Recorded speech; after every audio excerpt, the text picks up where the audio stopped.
Hello, everybody, and welcome to Patch Notes. This is our monthly show dedicated to you, the community, for us to give you updates on everything that's going on behind the scenes at Twitch. My name is Mary Kish. I'm head of community, and I'm delighted to be joined by my partner in crime, Dan Clancy. How's it going, bud? It's going great, Mary. Thanks for having me. It's always a highlight of the week to come on here. Thanks to everyone for being here. Looking forward to another great episode of Patch Notes. Yeah, it's always good to hear what you have to say. As always, you can always talk to us, ask questions in chat. We welcome them. Please use the exclamation mark ask so that we can see your question and tag it and log it and make sure that we see it. We'll be answering most of your questions towards the end of the show. Now, before we get to that, I want to just let you know that this episode of Patch Notes is a little bit different than what we usually do. We usually use this as a time to update products and talk to you about like some of our decision-making processes. We'll still do that, and we will still have our Q&A at the end of the show, as we always do. But this episode is dedicated to our VTuber community. Last year, we made a promise that we were going to have an episode dedicated to VTubers so that we could talk a little bit more to the VTuber community, learn more about them, and then just as a community understand how we can better meet the needs of the VTuber community. So that's what we're doing today. So we will still be answering Q&A about any subject that you want. Does not have to be VTuber related, but the majority of the content of today's episode will be focused around VTubers. And with that, we're going to start getting into it. Dan, I'd love to hear a little bit from you just about your thoughts on the VTuber community and how you've enjoyed welcoming them as they've really skyrocketed over the last few years here on Twitch. Well, in fact, one thing I want to mention, Mary, is while we're, addressing questions from the VTuber community, a big part of this also is to help to expose other people to VTubing and what it takes to VTube. So we have a guest that's going to come on that's a VTuber. I'll be asking them some questions just about their journey as a VTuber and how it got started. I know for myself, I was blessed where the group that does the VTuber Awards reached out about me joining them, and then they helped me get set up with a VTuber model, which I use in the VTuber Awards. I have not. I think we have a photo of that, if we can share it. There's a really good one. That'd be great. Dan and his VTuber. There we go. You look great. Yeah. There we go. It was a great model, and it's on my page. In fact, I need to go to my page to remember the artists that created it, because luckily they were, really good. In fact, hold on, I'm going to do that right now because I should give them credit for all the work that they did. While you look that up, I'm going to give some fast facts about some things that we did for the VTuber Awards. This is actually the second annual VTuber Awards. It is growing quite fast, just like the VTuber community. We were really impressed that it had over 1 million views on Twitch for the show. Twitch was able to sponsor the VTuber Awards, and as Dan already mentioned, there was an award that he presented for Best Music VTuber. And I think it's really great that you were able to do that. We also promoted the show on social, and we had a really awesome sizzle as well, which I want to show, but before I show that, I want to see, were you able to find who did that model? I wasn't. And it was one person did the model, another person did the rigging. So I should have thought about bringing that up before him, but I'm not going to sit here and putz around to make sure I get all the names right. But I appreciate all that they did. And it was a fun experience. But in general, even before then, it is one of these developments on Twitch in the last couple of years that I found really interesting. Of course, for those who don't know, VTubing started in Japan and then spread out, but it's been very big in Japan for a while. And the interesting thing about in Japan, it's there are two companies that kind of are responsible for much of the VTubing IP, not all of it, but it's dominated by two companies.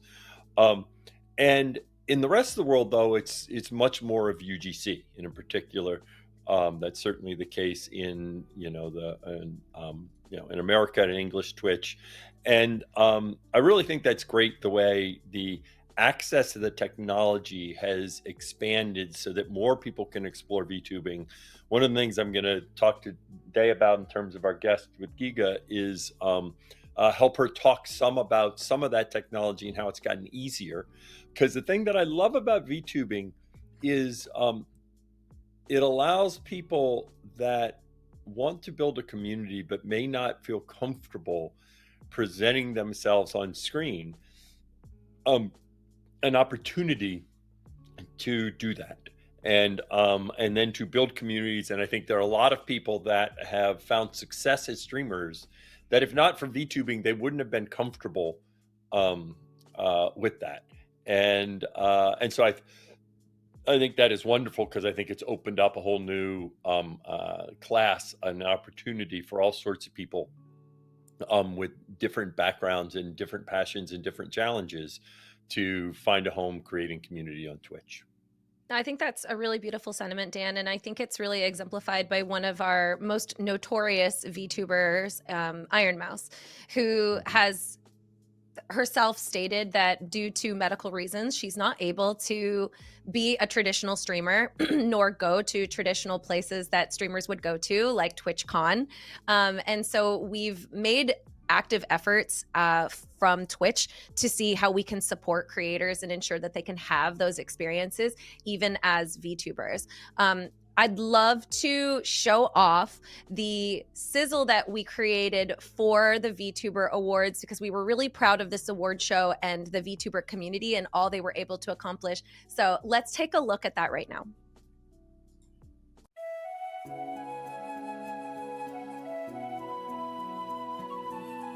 Oh! Oh!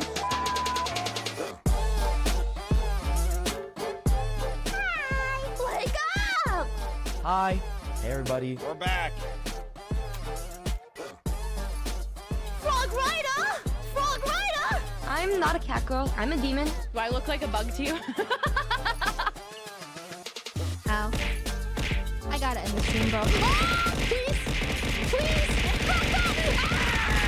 Yes! Oh my god! Yes! Ah! Okay, we're gonna have a silent celebration. Yeah! Let's go! Let me see. How high can we jump?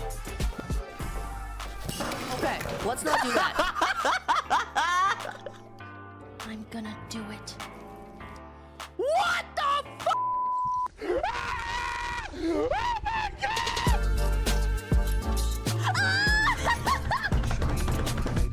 Thank you guys so much. Thank you for being my community and thank you for being my rock.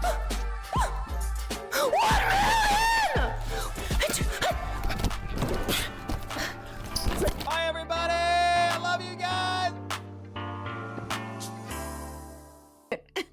That video is so cute. It shows Yeah. like really like the eclectic and diverse group we have as VTubers. They're extraordinarily unique. Each person is an individual, and it's really wonderful just to see. I mean, they're a spectacle, and people should be paying attention to the VTuber community. But my goodness, they're all extremely different, and they all have something different to show off and showcase. Mm-hmm.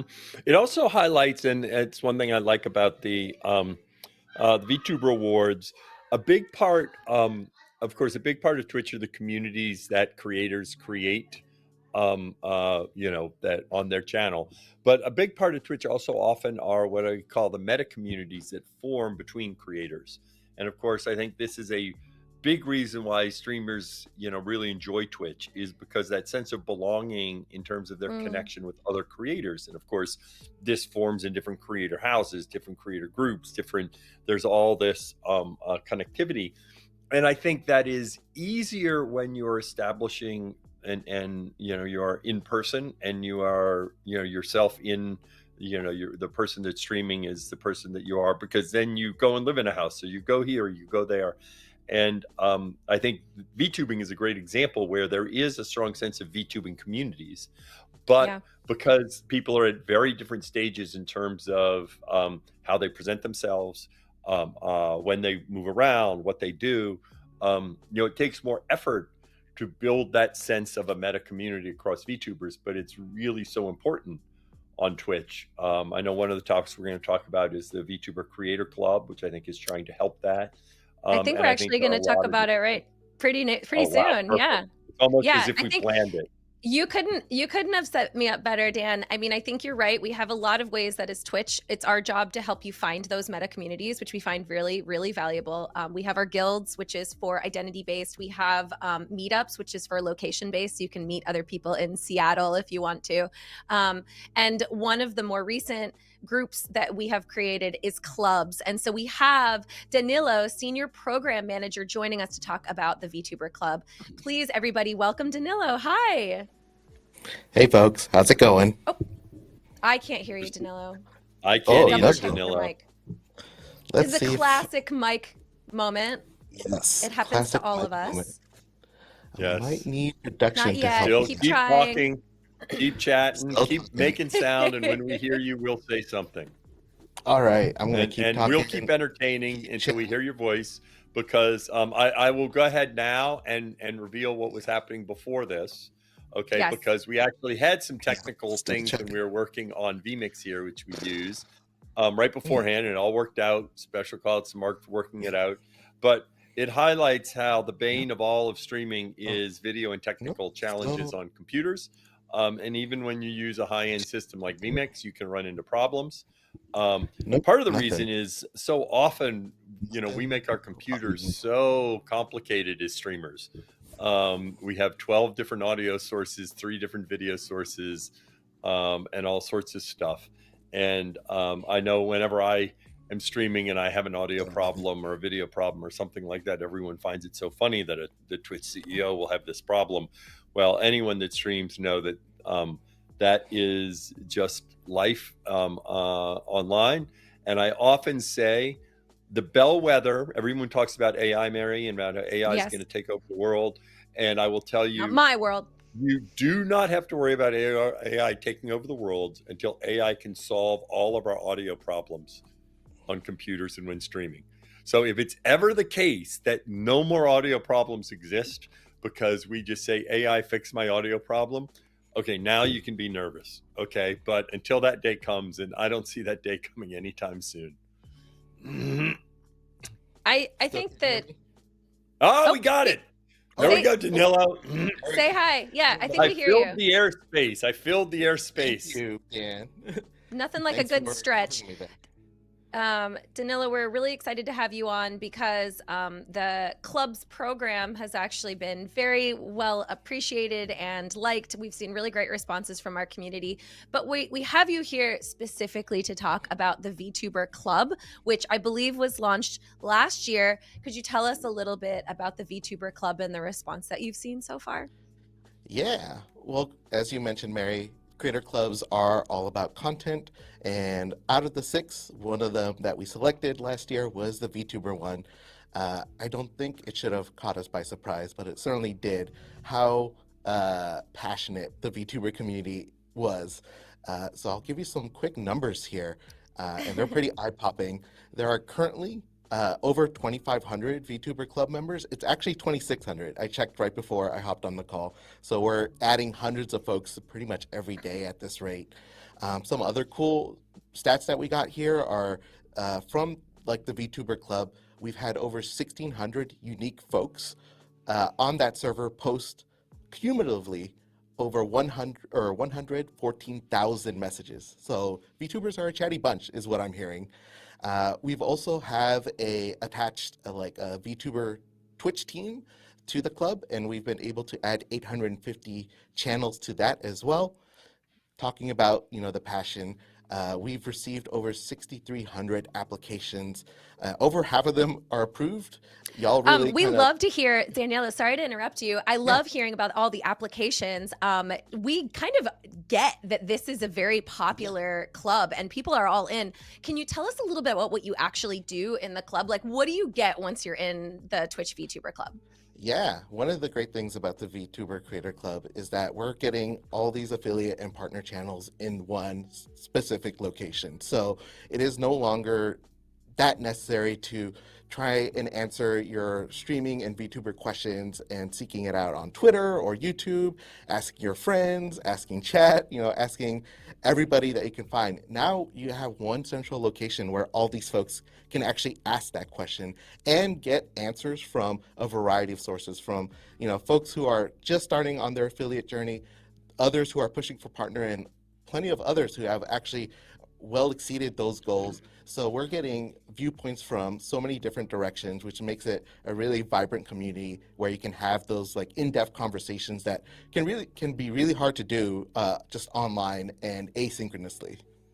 Yeah. And Great. by the way, Danilo, one of the things you talked about was asking questions, which is great. And one thing that I encourage all those folks listening, of course, the VTuber is just one of our creator clubs. And Danilo, in a second, I'm gonna ask you to share what some of the other creator clubs are, so everyone is aware. But a big part of this, in the end, the VTuber Creator Club is going to be what the VTubers that are members of the Creator Club make of it. A lot of times when we create these things, they start out as a forum for directing questions to Twitch. And really the magic of these Discord channels is what I often call this horizontal interaction, and people using it to form collaborations, form connections, form groups. That's something that Mary is very familiar with. Is one of the things Mary's been responsible for are our Unity guilds. And in fact, this is one thing that has happened a lot in our Unity guilds, where members of the Unity guilds have then used the guild as an opportunity to get a group of people to play Fortnite on Friday. And so they do Fortnite Fridays, or they do this or that. And it brings folks together, often doing stuff on stream. And that is not because we make it happen, it's because you make it happen. So for all the VTubers, remember that ultimately that club will be what you make of it, especially in terms of taking initiative. And the things that really work is when somebody just throws it out there and says, well, I'm looking for a group of folks to do this. Collaboration is a huge part of success on Twitch. As we were talking about earlier, I think this is one of the challenges in VTubing, is in terms of meeting and getting to know people so that you collaborate together in the content you're creating. And so that's one reason I'm bullish about it. Please use it. Try and find connections with other VTubers, collaborate with them, plan them, create regular events. And that's going to be part of the magic. Yeah. And to your point, Dan, we have a VTuber collaborative forum on the server. So we've already seen dozens, if not hundreds, of VTubers posting about their favorite video games or their favorite format, and saying, oh yeah, who else wants to come on my stream and use stream together or just do some multiplayer gaming. Also, one of the really cool things that we've done is made a mailbox. So previously on screen, we had a picture of all our founding advisors. These are essentially VTubers that we've recruited to really inform staff on what should we know about the VTuber community. So when we are programming events on the Creator Club, we actually know what we're doing, and it is addressing some of the needs and desires from the VTubers. Those founders actually they volunteer their time and energy to answer questions. It's almost like a mailbox. So if folks just have questions about VTubing, about their social media strategy, they're able to access folks who essentially are figureheads in the community, which is a really great way to kind of tear down that wall of like, this channel's larger than me, I can't really have access to them. It's like, no, they're regular streamers just like yourself. I love this. Now, in 2025, the club will be hosting more on-server events and creator-led webinars. Can you tell us a little bit? Creator-led webinars is a tongue twister. Can you tell us a little bit more about your 2025 plans and what you'll be doing with not just VTubers, but any creator clubs that you have? Yeah, I think I'll go ahead and plug in my other 5 creator clubs. They're all my favorites. So we have our DJs, we have our IRL, we have our musicians, we have our artisan makers, and we have our co-working and coding folks. So those are the remaining 5 clubs alongside with VTubers. So currently, Twitch staff have hosted panels, webinars, workshops for our club members. We talk about Path to Partner, we talk about your analytics on your dashboard, some light social media strategies, talking about media kits. But one of the things we're really excited to pilot out in 2025 is actually letting our creators, our streamers, to go ahead and host those panels. So imagine like TwitchCon, a mini TwitchCon that's happening on our server weekly, on talking about all the topics that correspond to each club. So we expect folks talking about, oh yeah, if I am starting up a VTuber channel, how do I actually get that first model? Do I start off with a PNG tuber? Do I go ahead and go with the full rigging? They'll have the opportunity to actually have those debates and conversations alongside subject matter experts, but also their fellow peers. So I'm really excited that we're going to be piloting that out probably in the next month. Fantastic. We do have a question from Dark Raiden that I'd like to ask you right now. Can every VTuber be part of your team? How do you become a part of this club? Ooh, that's a really great question. So we do have some restrictions. First, you have to be an affiliate or a partner channel. So you do have to be actively streaming and get that affiliate status. We also have an age gate. So we check to make sure that you are over the age of 18. And we also like to check your social media, or not, sorry, your social media, your VODs and your clips to make sure, are you a VTuber? Are you actively streaming on Twitch? And if you meet all of those criteria, then you should be able to get an invite to our creator club. Fantastic. And you are currently accepting invites, are you not? Ooh, so this is a great question. Because of the overwhelming demand, we had to temporarily pause applications for VTubers specifically. We are still completely open for all the 5 remaining clubs, but I get to drop some news today. We are opening up the VTuber applications as of today. So if you're an affiliate or partner VTuber, go ahead. I believe we might drop a link in chat, but if you don't, it's link.twitch.tv/creatorclubs. Go ahead, load up that Airtable form, and go ahead and apply. It's going to take us a while to get through that backlog. I'm not gonna kid you there, but we'll still want folks to apply. And once we get to your application, you're probably going to get that invite. And I'll go ahead. I know one of the questions I could turn for you, Danilo, but I'll go ahead and answer it now, just for quick, because we probably should get on to bringing GEEGA on. We're having such a great time talking about this. We could go on for a while. One reason that we don't just let everybody in at once is because part of building a community is making sure you just don't have a big bucket where a bunch of people come into the community. It actually works better to have it grow more organically over time with adding, a certain amount, because then the norms of the community and all that. So that's something that is in general true of communities, that communities that go from 100 to 10,000 overnight actually usually don't form as super vibrant communities, because it's just suddenly so. We're aware of that from other platforms. And so the team basically has it grow at a steady pace till it gets everyone, because that helps make it a vibrant community. So that's one reason why it's like you may have to wait a little while, but in the long run, it'll be good for the community. So, Danilo, we really appreciate you being on. Is there anything else that you want to say to our VTubers who are probably watching right now? Yeah, I'll also say that one of the awesome things about the V2 community is that y'all are so diverse. You have so many amazing ideas. And I think one of the amazing things about VTuber and having that avatar is it allows folks to feel a lot more comfortable in front of the camera, so to speak.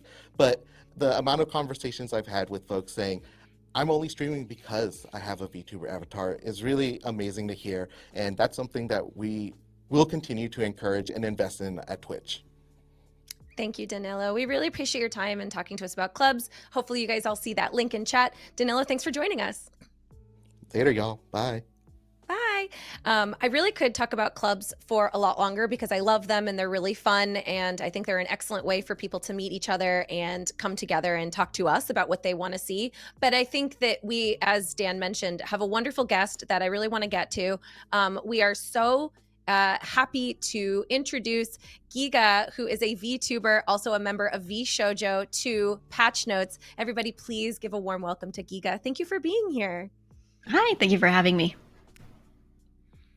GEEGA, great to have you. And in fact, just so everyone knows, GEEGA and I, we met earlier today. So I'm excited looking forward to chatting with GEEGA for a while. And GEEGA, why don't you share your pronouns for the audience, since I know that's particularly important in VTubing, and make sure I get it right.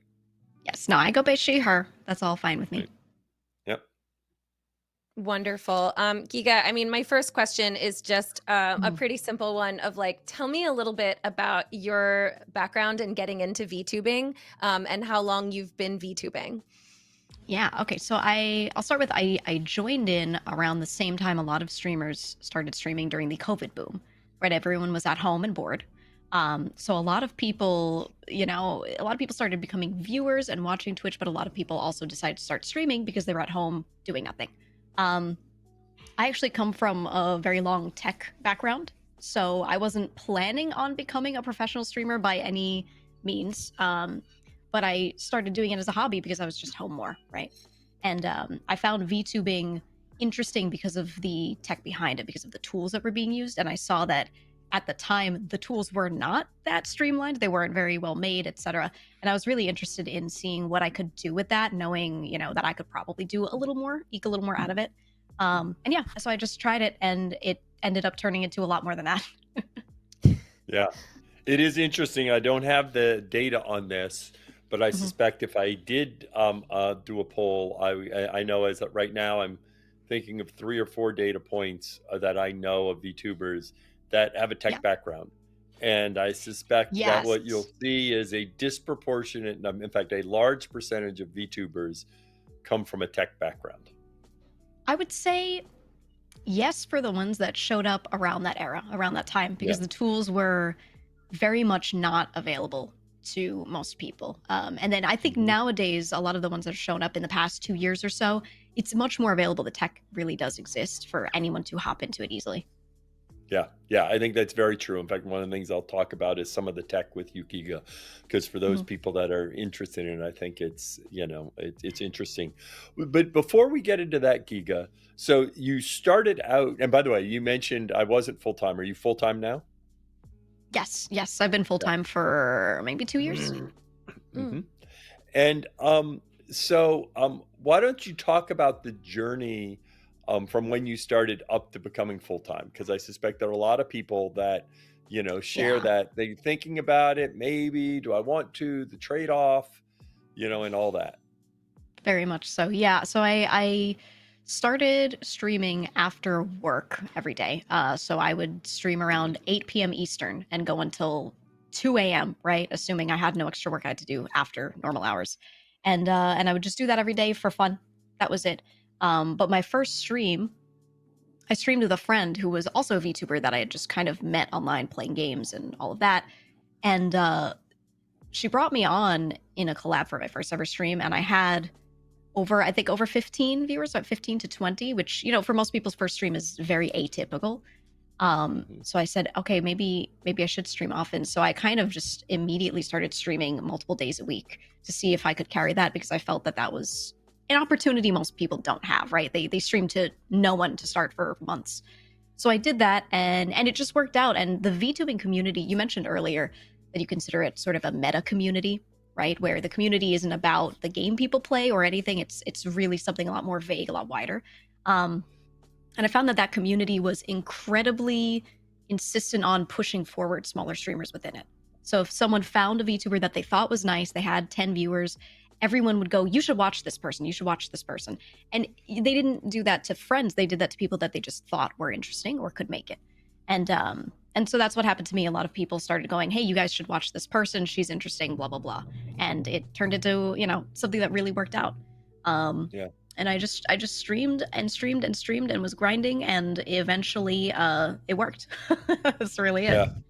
Well, it highlights. Congratulations. It's a huge success to get to be full time, to be honest with you. And I think we all know It's that. a It is big a deal. wonderful accomplishment. So good for you. It's tough. Yeah. Thank you.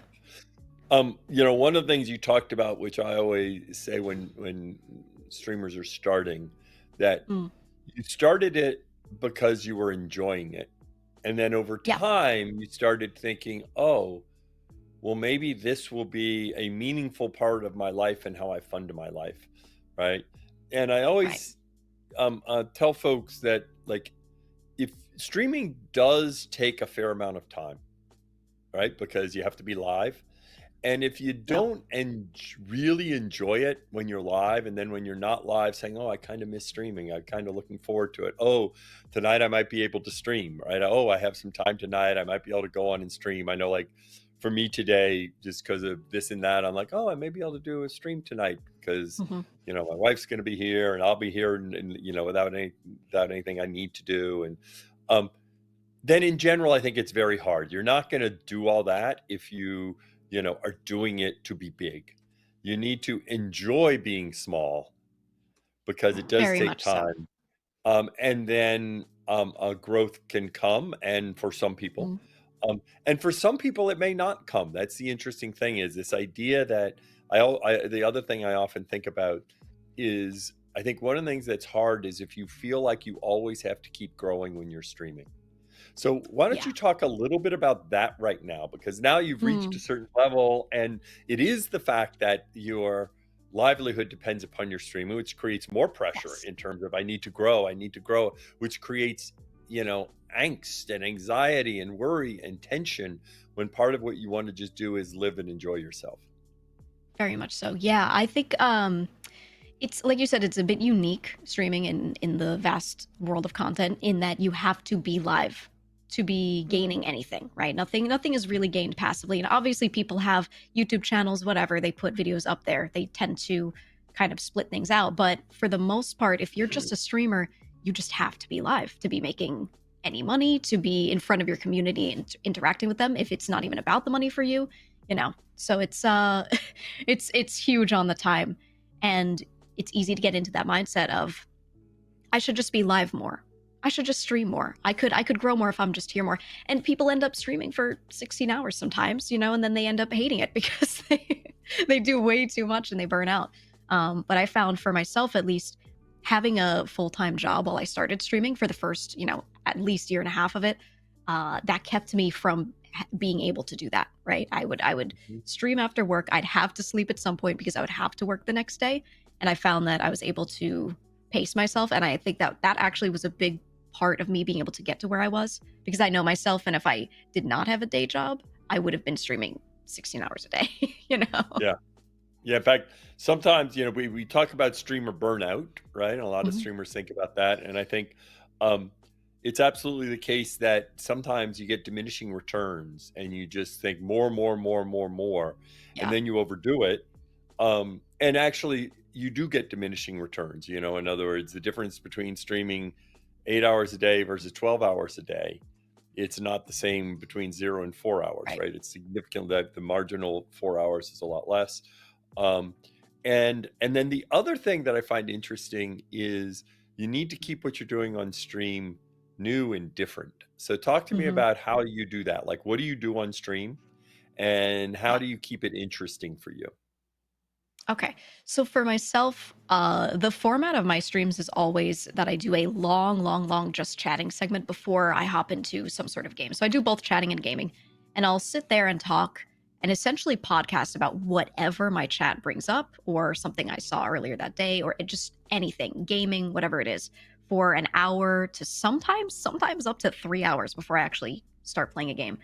Um, and then with gaming, sometimes it's collabs, sometimes it's whatever. I tend to play whatever is new and out, but I also do a heavy focus on indie games and trying to focus on things that are obscure and have no marketing. So I'm one of those creators that's very open to indie devs emailing me codes of their games and then I just test them on stream. And so I I've sort of built also up a love indie community in games. that. What indie games do you like to Yeah, play?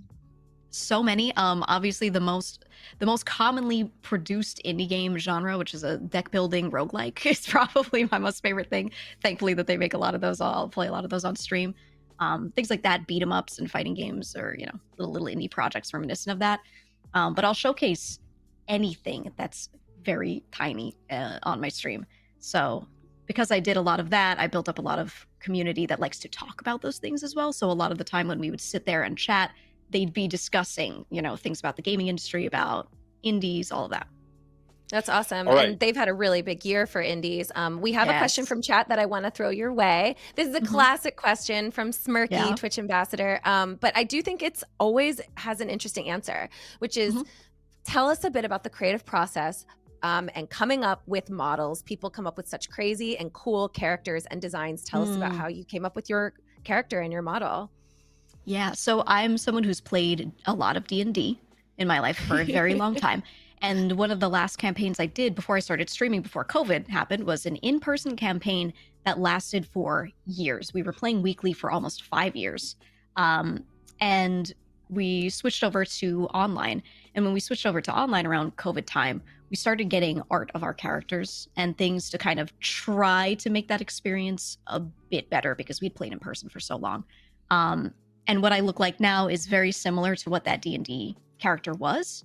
So I had essentially been acting as that for that long. So when I decided to get a model and start streaming, I just couldn't imagine myself as anything else, you know? So that's what I went with. Now, D&D do you seems still like a perfect do D&D on inspiration. stream? I haven't, I've done a couple of small one-shot campaigns on other people's streams. I haven't done one on my own, but I want to at some point. Yeah. Very cool. Nice. So, go ahead, Mary. Oh, I was just going to say, we also asked you, GEEGA, to come and ask us questions. This isn't just No, us I'm gonna actually before Yeah. Giga asks us questions, because then we'll be getting her to ask us questions about VTubing. I want to talk some about the tech with VTubing for those Yeah. people that are listening. So, talk a little bit about the journey and what I will call is the levels of VTubing. In other words, in fact, you could, because there really are these kind of levels, right? You know, in terms of both your model, right, and your sophistication of your model, combined with it, you know, your ability to detect movement, right, so that then your model becomes animated and alive and all that. So it'd be great for the audience if you just kind of and broke it down into kind of the stages of, okay, here's the simplest, but then some do this and then some go all the way here. Okay. Yeah, so I'd say the simplest form, something that I would still consider a VTuber, some people would call it a PNG tuber, which is just a person that's throwing a drawn image of their character in the corner of their stream while they play a game. And it's a visual representation of themselves, but it's not animated or anything. Sometimes they'll have them where they draw multiple frames where the mouth is open. So when they're talking, that frame will show with the mouth open. So it's almost like it's animated, but it's just picking up mic activity, right? It's not really, And, it's not a model. It's a set of 2D images. Exactly. And some people will do that, and they'll also get more 2D images for certain expressions, for certain emotions. So if something shocking happens on screen, they'll press a button, they'll do a macro of some sort, it'll put that image on top on OBS so they look shocked, right? So people will do that just to give it a little more life, especially if they're chatting and not gaming. So that's kind of level one, is just being a PNG, essentially. PNG tuber. Yeah, PNG tuber is what we'll often call it, because I think early on there was a lot of discourse of, is that really a VTuber, etc. And I was kind of in the camp of, yeah, it is, just give it a different name because it's not animated. There you go. It still counts.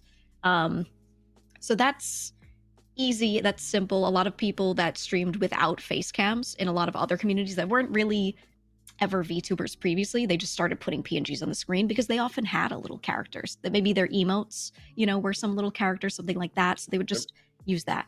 So that's stage one. After that, a lot of people get into VTubing as a 2D drawn model, which is what I am right now. And that's very simple. Well, it's complex when you actually do the work, but the concept is simple. An artist draws a bunch of art. They cut out all the pieces so that they can move separately from each other. Some animator comes in and rigs all of those things. They make it so that those animations make sense. They show how it should move. And then the person using the avatar, once that's all completed, you just set up a phone. That's it. You set up a phone. You get an app on your phone that matches a certain desktop app. There are a bunch of them out there, but they're all pretty easy to use. And the phone uses its normal face tracking that it has for other apps to tell what your face is doing. So if I close my eyes, right, it can see that my eyes are closing. Some animator has gone in and said, when the eyes close, they should look like this. And it just does that. That's it. So it's tracking everything you're doing and just relating it to the model.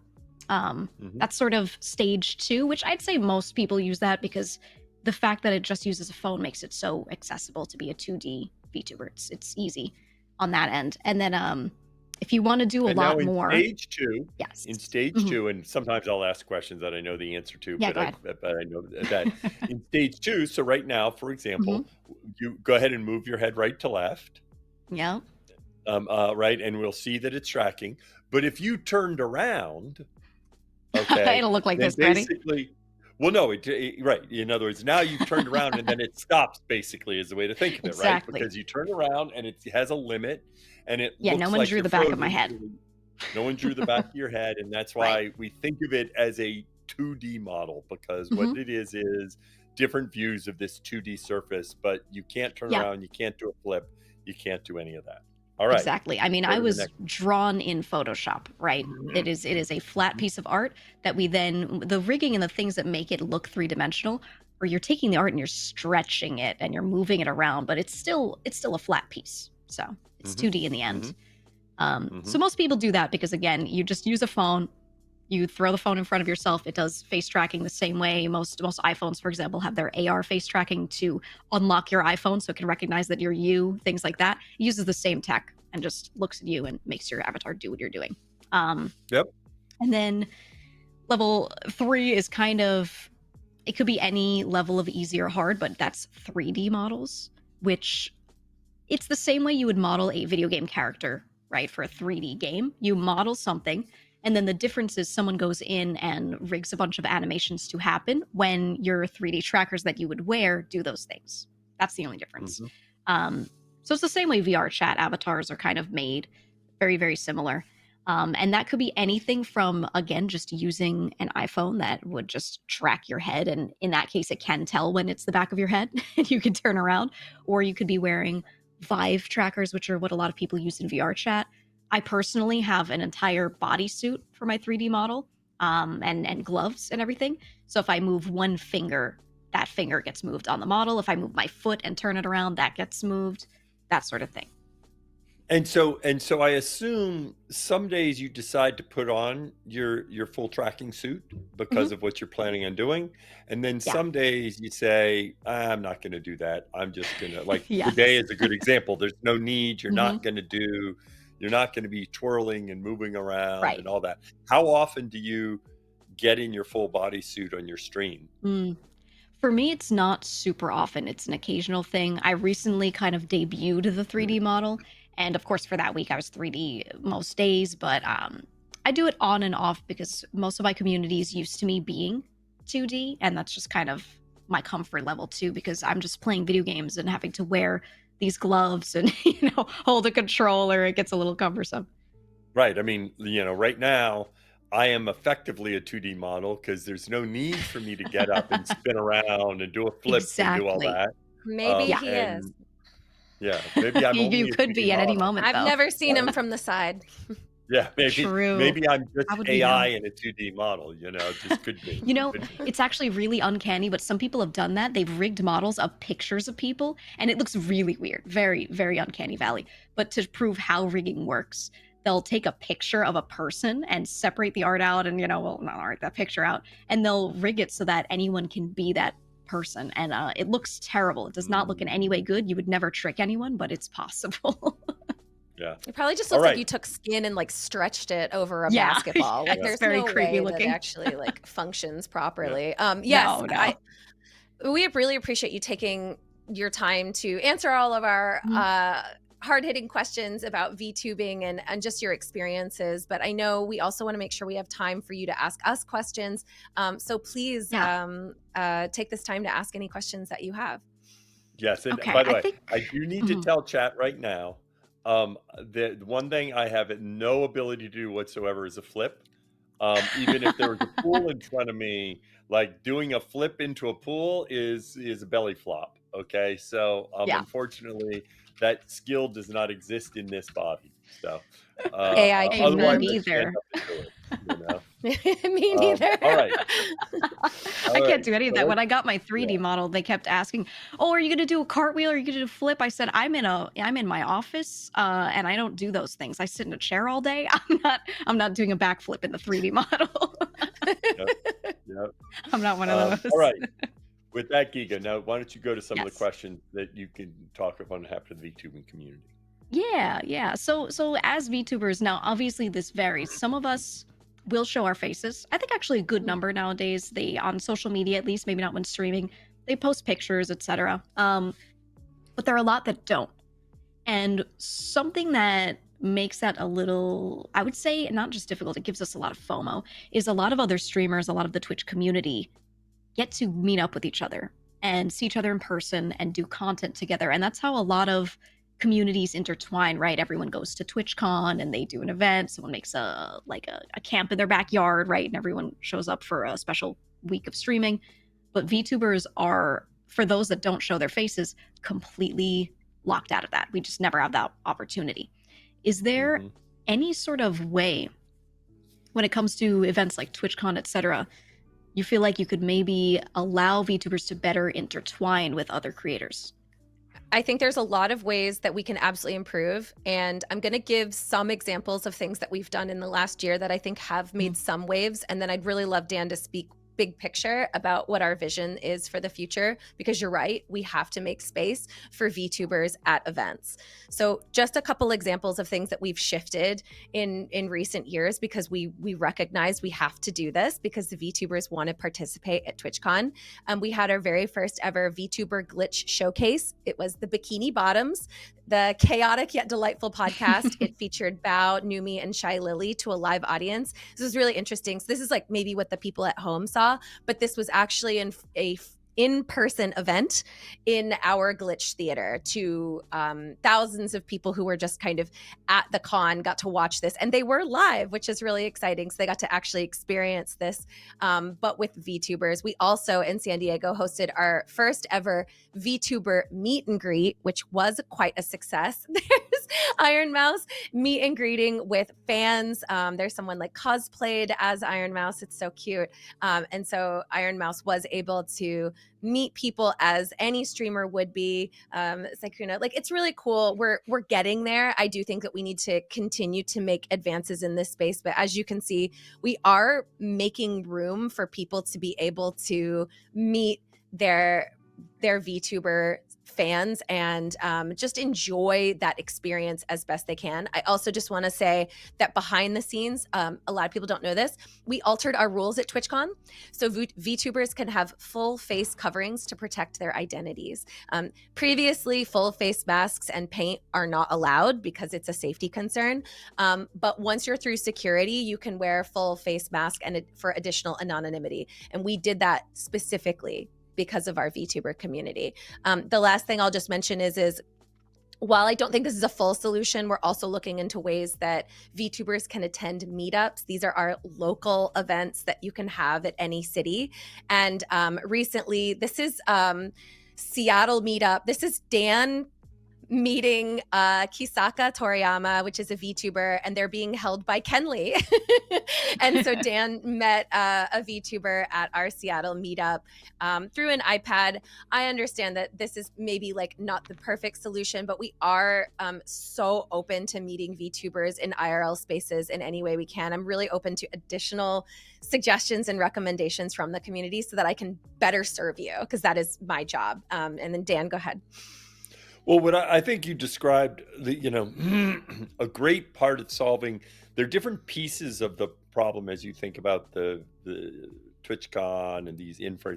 One is the being able to engage in an IRL manner with your community, right? And so putting you on stage is a way to bring VTubing so that the audience, who are not VTubers, get to experience VTubers at TwitchCon just like they can experience non-VTubers at TwitchCon.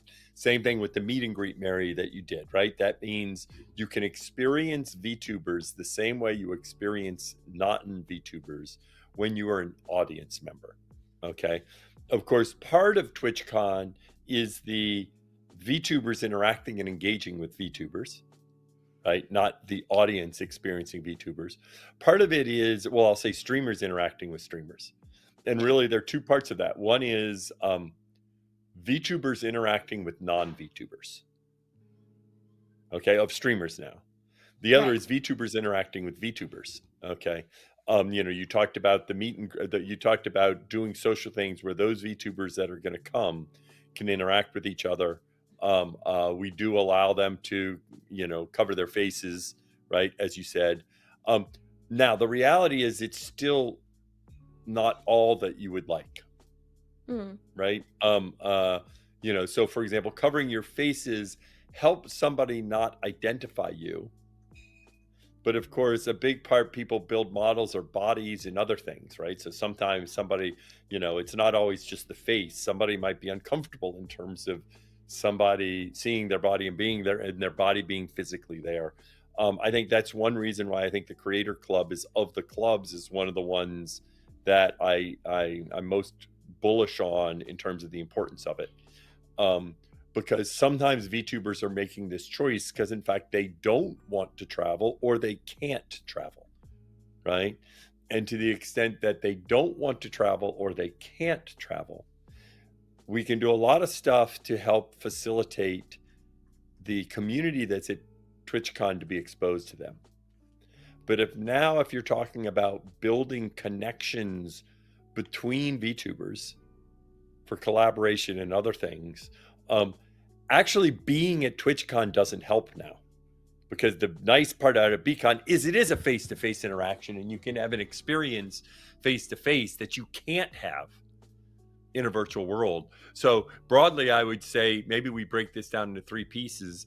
One is presenting, engaging with the community and the audience.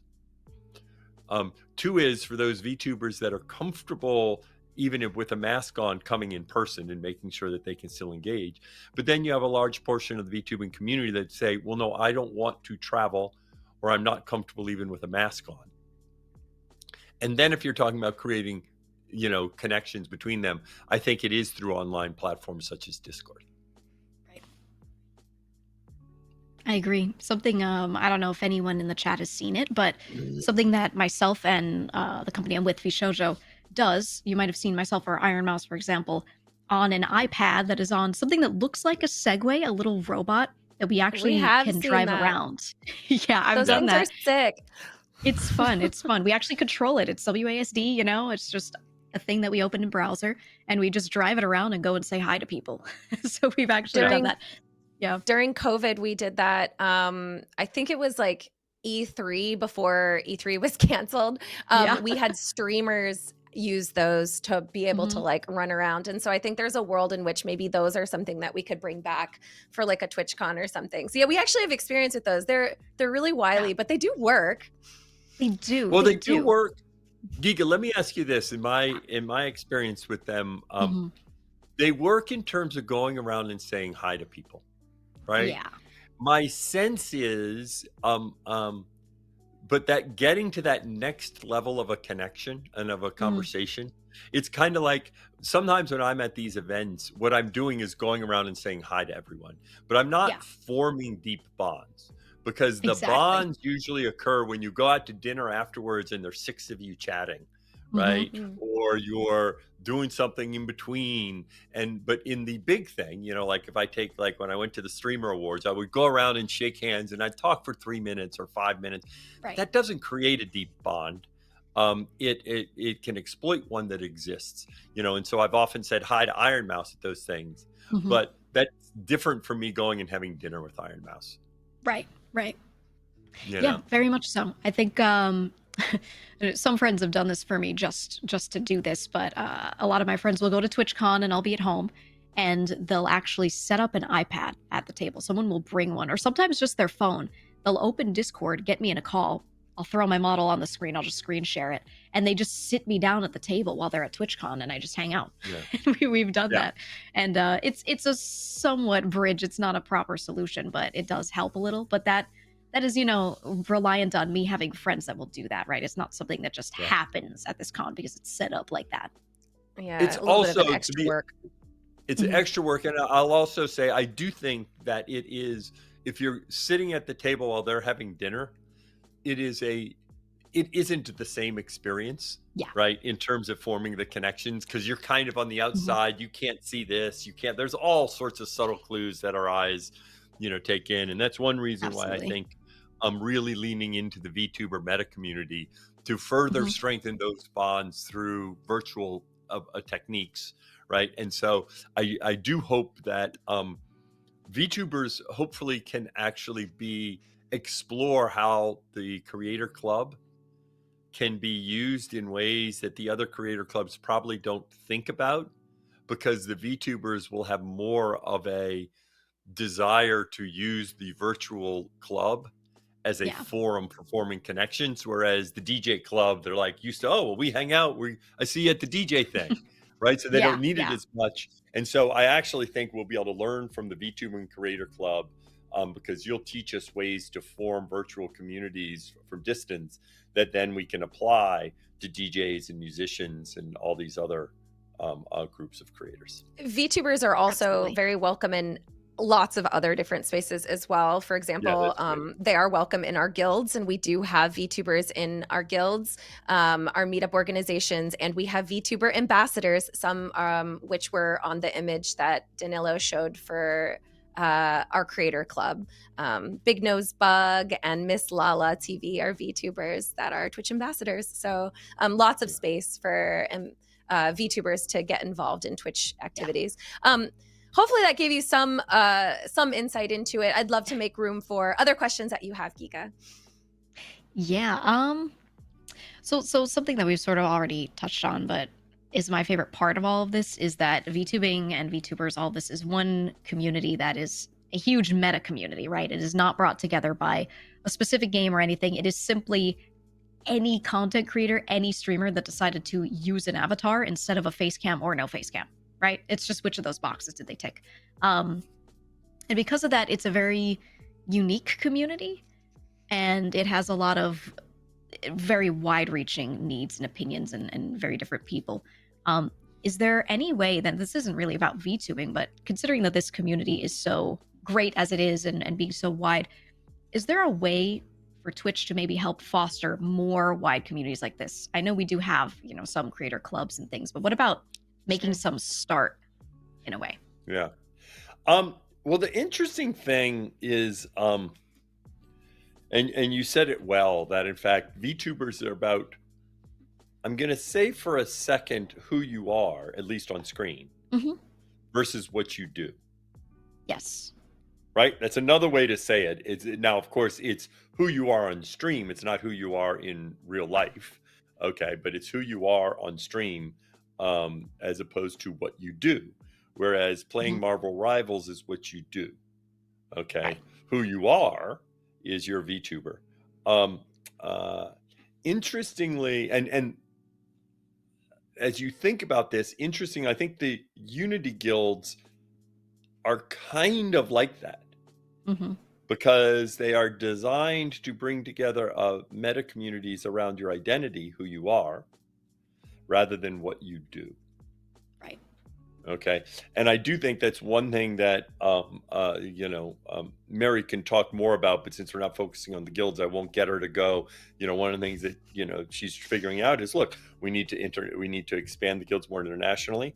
But then we also have to think of different solutions that allow us to meet needs of different identities that besides the 4 that we serve today, and the current way we do it doesn't quite scale. So we're trying to figure out how to foster those meta communities around an identity, be it a veteran or Asian American or something else, which are another identity.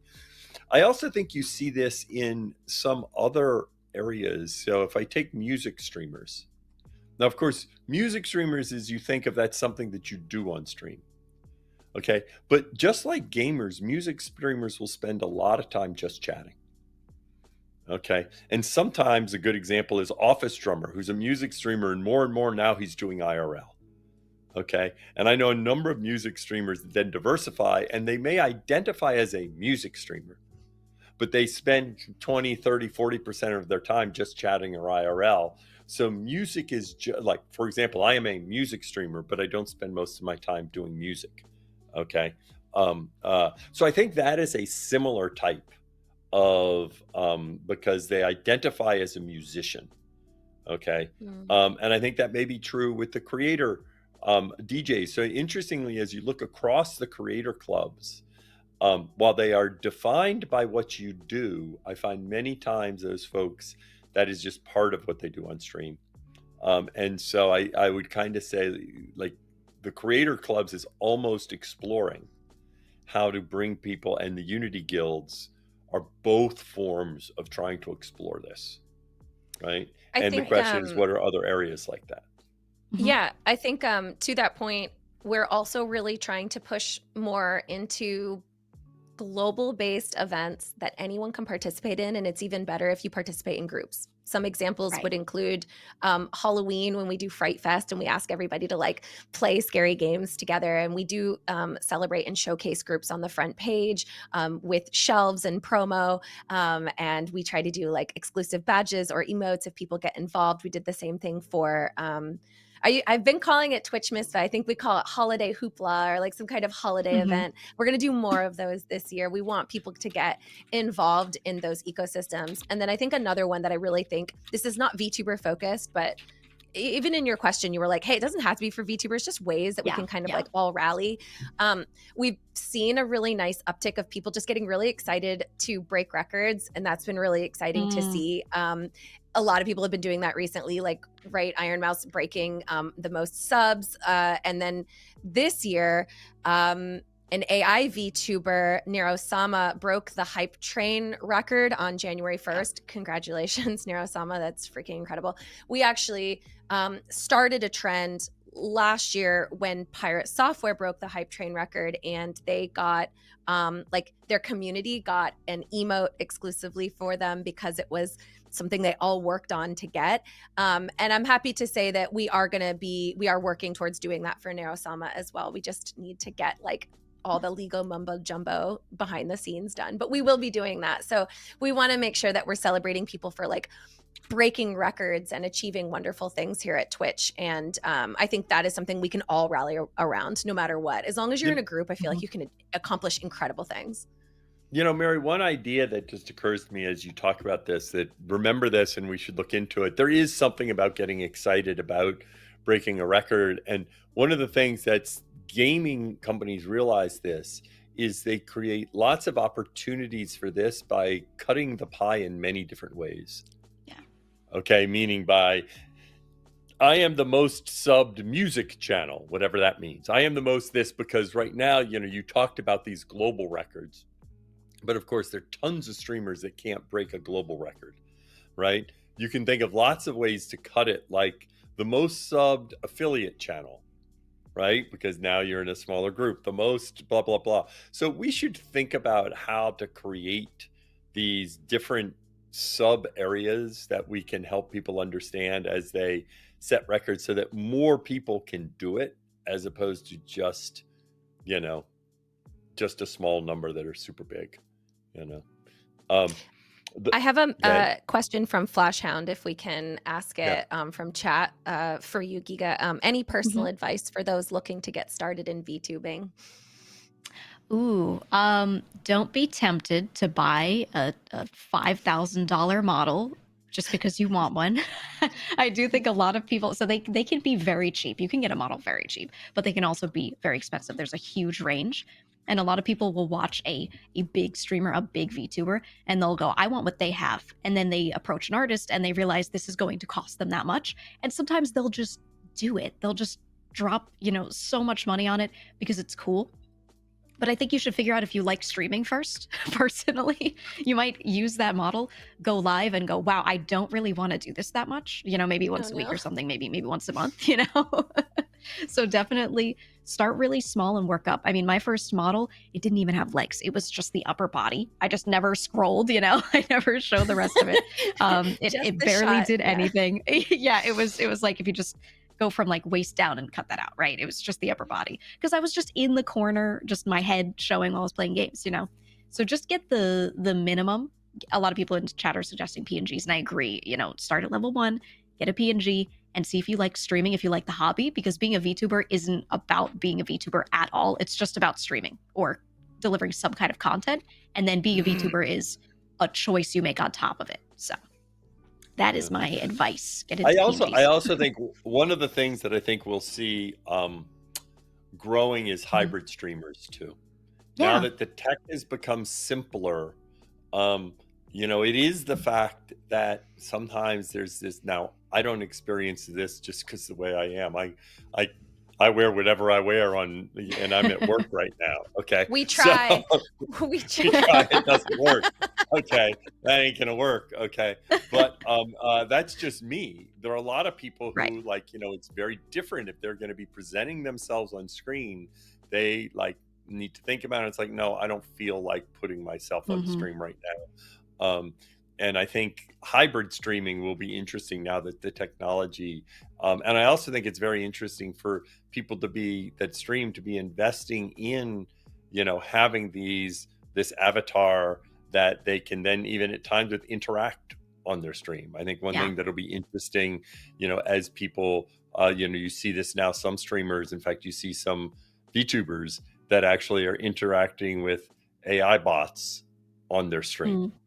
right? And it creates Yeah. content for them to react to. So I think there's a lot of interesting stuff that's going to come from this.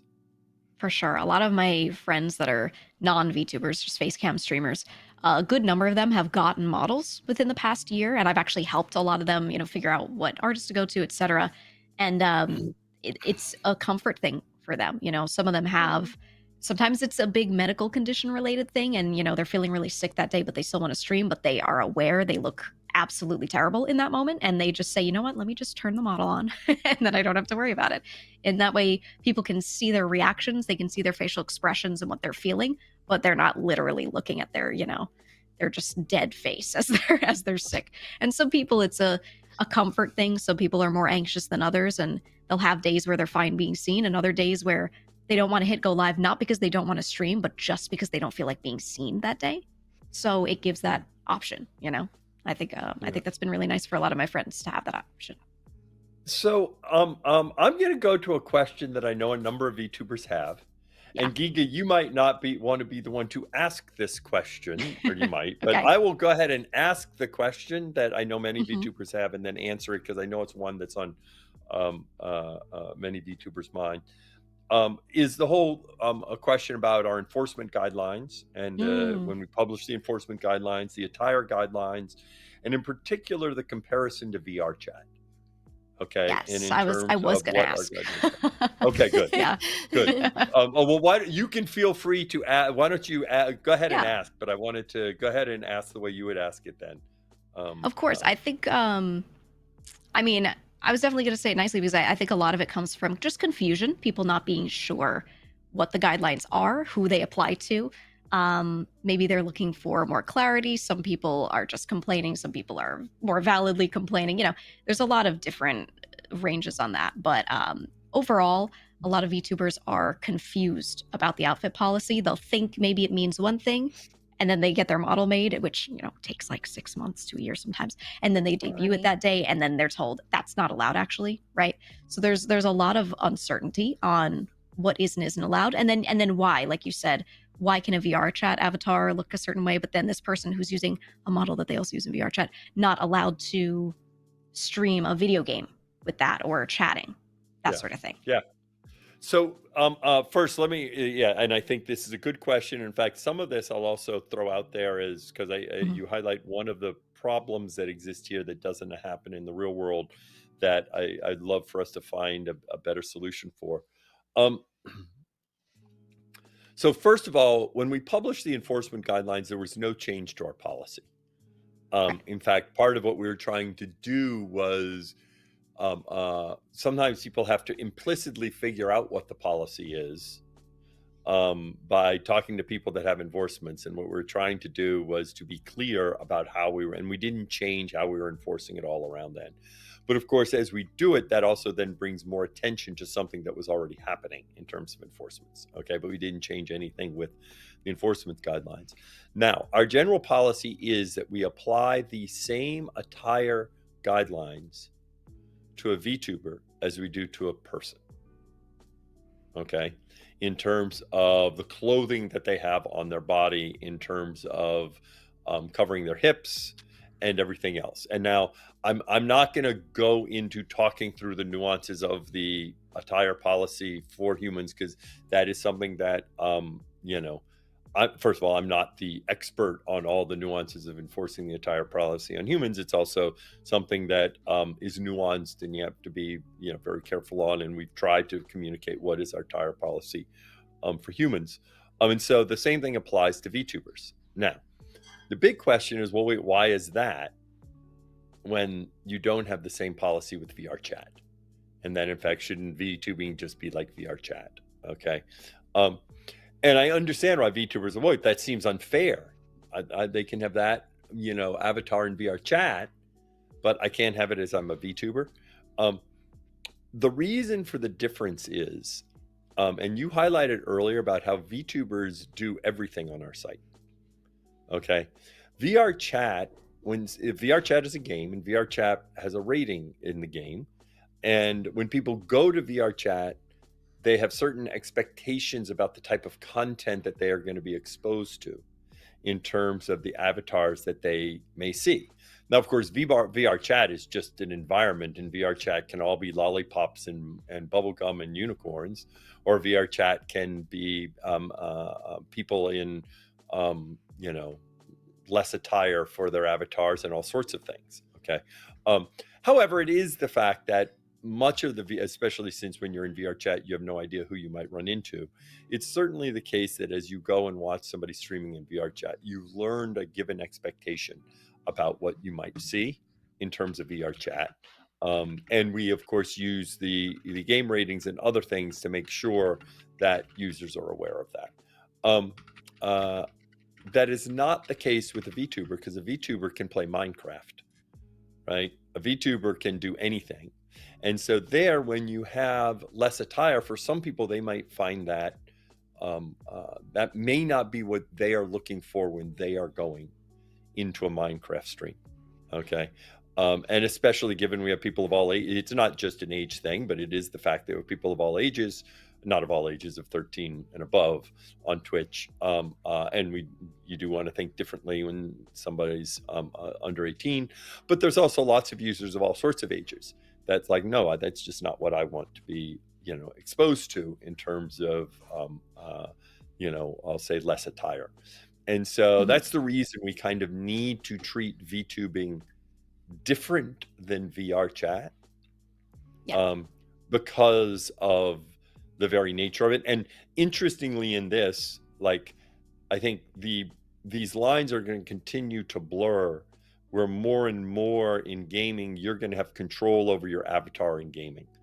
Okay. And you'll have more and more expressibility. In GTA 6, Lord knows what you'll be able to do in your avatar in It's GTA going to 6. question those things, and we might have to continue to adapt our policy to see how things go. But that is where we're currently standing with it, which is like your VR model, we are comparing to a person, because like a person, which you are, you can change games, you can change categories, you can do all these different things. But when you're in a game, that's a game model. So we consider them separate.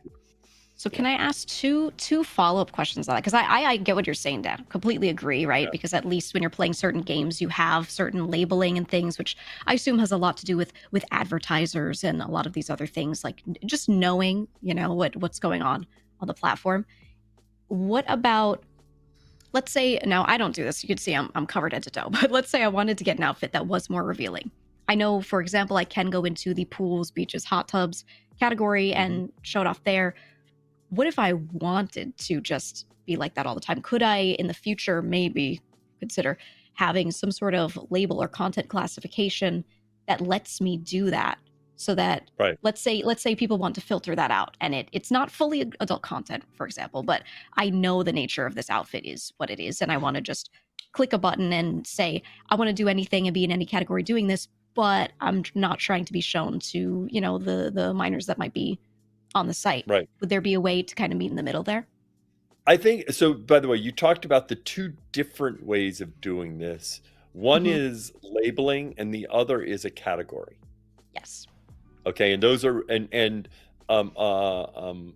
those have different pros and cons, and sometimes we do both, right? In other words, so for example, with the attire exception, right, for a human, you need to be in the hot tubs category, and that is applied. And now some people may not want to be in the hot tubs category, but they want to use the attire exception. And it's like, no, sorry. If you want to use the attire exception, you need to be in the hot tub category. And it's not just labeling it. Okay. The tricky, by the way, and I think thinking of something like that is certainly something that we, can be thinking of and are, and trying to figure out how to handle this. One of the challenges that we face is um, as we do certain things, sometimes people find ways to exploit it to an extreme. And the best example is when Yeah. we made the change in terms of drawing and allow to use the human figure. And then Right. art suddenly became dominated with a certain amount of content. And I will tell Yeah. you the thing that in general doesn't work great on Twitch is what I will call hybrid categories that have two very different use cases. Right. And ASMR is an example of one such category. That ASMR has like two very different communities that kind of use ASMR, but it's all and an audience that is different, but it's all within one category. Okay. So Mhm. that's my one hesitancy about just labeling, because then it can create certain categories might become where 50% of the content in that category is labeled. And now you create what is a hybrid category in terms of the audience that it's serving. Whereas hot tubs, it's better because if you take hot tubs versus ASMR, hot tubs is not as much of a hybrid category because there are not a lot of people that are just streaming in hot tubs just because they happen to be hanging out in a hot tub. And that's what they're just doing for the day. But I think It that sounds idea is like it's definitely one managing thing expectations, really, is what you're pointing Yeah. out, right? Like, just okay, Mhm. that makes sense to me. Yeah. And here's my We also now, just have like a world of like gamers, and they're Mhm. min-maxing understandably what we put out there because they are looking for ways to still express themselves but stay within our terms of service. I get that. Generally, what we want to try to avoid, though, is having such specificity in our rules that people are looking for ways Mhm. to circumvent them, as opposed to Yeah. what we really want, which is make sure that when you are expressing what you want to do, that your audience knows what they're in for. Don't tell me that you're Sailor Moon when you're gushing over magical girls. We can Right. tell. Right. Yeah. right. And by the way, that goes to, in general, like there's whenever you have something that is sort of a little bit subjective in terms of the line, this is one thing that I see in chat a lot. Think, oh, it's inconsistent. Okay. Mhm. Well, another way to talk about consistency. Suppose I had you know, a black piece of paper and a white piece of paper, and I asked 100 people, is it black or white? Okay. Everyone will give me the same answers, right? Now, suppose I had chartreuse versus pick another color that is very close to chartreuse that many people may not really fully have a model of, violet versus purple, right? Which are two Right. different colors. To be honest, I can't tell you the difference between violet versus purple. And if I asked a bunch of people, is it violet or purple? That in fact, you'd have a lot of people that get it wrong. And that's because the difference between violet and purple is very small. Okay. And especially as you start talking about these things in terms of attire, sexual content, that sort of thing, it can be very subjective. And so, in fact, as people try to move up to the boundary to get something as purple as possible, but still be violet, okay, let's assume for a second purple's not allowed, but violet is. But they want to be as close to purple without being it. Mhm. You're going to have a lot of people that are going to call it purple, and then you're going to have some purple stuff that the rater's going to call violet because it is not clear. And so what then ends up happening is you can find examples. Look, here's this violet thing, and they said it was purple, but this person was purple and they said it was violet. Oh my gosh. Okay. Yeah. And the answer is that is the nature of this problem when you have highly subjective things. Whereas in other areas, it's not highly subjective. Frequently, in terms of, hate speech, it's pretty clear this person said this like horrendous thing. Okay. Right. And so I encourage people, if you're trying to get as close to the line without going over the line, and then sometimes you get caught for going over the line when technically you can say, but I wasn't over the line. And this person, I'm like, stop trying to live so close to the line. Mhm. Okay. Now you did highlight a problem that VTubing has that does not happen in people, is if somebody is figuring out their attire and they find out because they get a warning about their attire, will they put on a different top tomorrow? Yeah. Okay. And that's easy. Okay. For VTubers, since it takes time to spend to get your model and get the attire for your model and all that, it's like, well, shoot, I just spent a fair amount of money on this. Okay. Mhm. And I wish I would have known this in advance. I wouldn't have spent the money. I would love if we had some way to kind of help with 2D models or other things, kind of make an assessment of, and that may also be the type of thing that maybe VTubers help us with this, right? That in fact, you would get a group of VTubers that, we work with, and then maybe something happens that in the VTuber Creator Club is VTubers, like you can almost like, it's borderline. And if it's I borderline, was actually going to suggest that in the then Creator Club. Yeah. yeah. So we actually do that in our ambassador group, and we Mhm. have VTubers that represent the ambassador selection. There's going to be more about this soon, but we really want to utilize our ambassadors as a way to help us get perspective from various creators. And ambassadors are meant to get sources because nobody's a monolith. So our ambassadors absolutely should be going to the creator clubs, getting broad understandings of like what those intricacies are, and then bringing that to us so that we can make better decisions for trust and safety. So we are absolutely doing that. I'm sorry, I wish I could like unveil this Yeah. right now, but I can't. We're going to talk about it probably in like Mhm. I think in our open letter we'll be talking about some of this stuff. Good. For sure. All right. Well, Mary, you know what We we should do? 'Cause have there to are a get to ton of our Q&A, questions. Dan. Yeah, that's what I was going to say. So, I'm GEEGA, this has been sorry. great. Yeah. Thank you for coming. And looking forward, we should do a stream together sometime, whether it's in my Absolutely. VTuber character or not. So maybe We we'll need plan. VTuber Dan back. We need him back. Yeah, I know. So ping me on Discord or something to make sure I do it. Absolutely. All right. Thanks, GEEGA. Thank you. Thank you so much. GEEGA's amazing. Dan, I wish we could do this all day, but I actually have been told that you have a lot of questions from chat. They are stacking up. I think you have Yeah, I access know. to the doc, and I would love to see if you can just rapid fire as many as you This is can what with I'm the going to time we have suggest. left. Mary, this is what I'm going to suggest. I'm just going to Yeah. start going from the top. Okay. Yep. You get ahead of me, and Start go ahead. Well, no. prioritizing. No. Use green, yellow, red. Create a column. Okay, not Sure. green, yellow, green, or just green. Just do one. Or shades of Sure. chartreuse. Do purple, Sure. violet. No. Just go ahead and pick out the ones that you think, oh, Dan should definitely get to this, and like have a big green box. And then once Okay. I've gone through 3 or 4, I'll start jumping down the ones that you have prioritized. Sound good? Okay. Yes, that sounds good. I'm going to do my best. Here we go. Okay. Can we see another event like VTuber Takeover in 2022? Great question. A good idea. I think we're always looking for things that we can do to help promote VTubing. So it's definitely something we can look at. All right. I want to know about the limited resolution in the Japan region. Ratata, I do not know of any limited resolution in the Japan region. This is not something we have not, I can tell you we have not intentionally limited resolution in the Japan region. We did do it in Korea at one point where we restricted resolution. But I will look to see if there's something that inadvertently has happened. But we have not intentionally reduced resolution in Japan. All right, so Tanzik.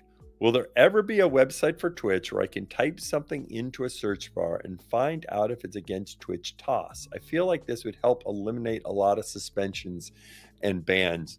I think the idea of typing in what you're doing is tricky. I think with enforcement notes, that's where we're trying to be more expressive about what is allowed or not. And to be blunt, one of the challenges of giving a website that says type this in and find out if it would be a violation or not, I will tell you lots of people will use it to try and get as close to the line as possible without going over.